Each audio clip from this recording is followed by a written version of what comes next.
kulan wacan daawada meel walbo aad joogto waxaad ku soo dhawaataa janaal kale waaye filmis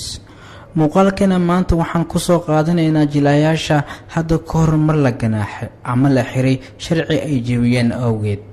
dalal loogu tuhmay dan lagu yeeshay iyo arrimo kale oo argagixis la xiriira jilayaasha qaar ayaa arrimahani lagu shaksanaa ee iska fogeeyeen qaarkood ku tilmaamin arrimo been abuur ah qaarkoodna qaatay qaladkooda oo ay ka mid yihiin jalayaal caan ah oo liiskani kasoo muuqan doonaan aan gudagalno warbixinteena la xiriirta jilayaasha sharciga la marsiiyey actor koowaad waa John Abraham jilaagan ayaa waxaa xiray booliska Mumbai kadib markii uu si xooli ah u waday gaarigiisa laba ruux ayuu dhaawacay waxaana lagu ganaaxay 15 maalin oo xabsi ah laakiin markii dambe ayaa lagu sii daayay damiin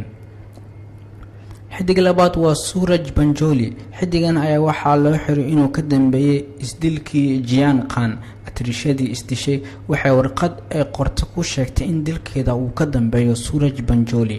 waana la xiray waxaana lagu sii daayay damiin asaguna markiisaas kadibna jilay filimkiisa koowaad ee Hero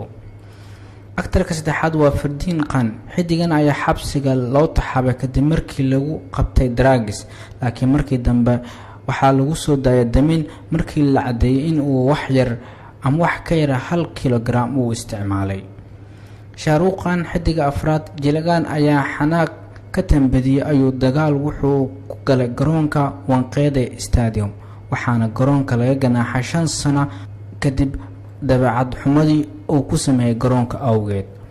xidiga shanaad waa Sanjay Dutt qof walba ayaa ogaa kiisaskiisa caanka noqday kadib filimkiisa noloshiisa lagu hadlayay ee Sanju waxaa loo xiray in uu ku lug lahaa qarax Mumbai ka dhacay iyo in gurigiisa qor iyo hub laga helay sanado ka hor ayuu dhameystay xukunkiisa xabsiga haatan waa mid xor ah kiiska lixaad waa Salman Khan kiiskiisa maxkamadda ayaa wuxuu caan ka yahay dalka Hindiya oo dhan waxaana loo haystaa 2 kiis oo kala ah inuu ugaarsado xoolo aan lagu talagalin in la ugaarsado iyo kiiska kale ee shilka gaar uu 2 ruux uu ku dilay asagoo cabsan dhawaan ayaa damiin lagu soo daayay iyadoo wali uu kiiskaas hakad ku jiro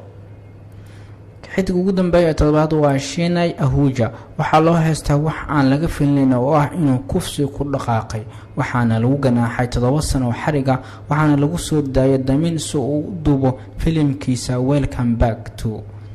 isla kiiskana ku guda jirnaaye Nawaduddin Siddiqui waxaa loo haystaa inuu si qaldan u qaatay lawyerkiisa hadalada ay ku wada hadleen asiga iyo xaaskiisa oo dhawaan hadashay ayaa waxay tiri in lawyerka uu si qaldan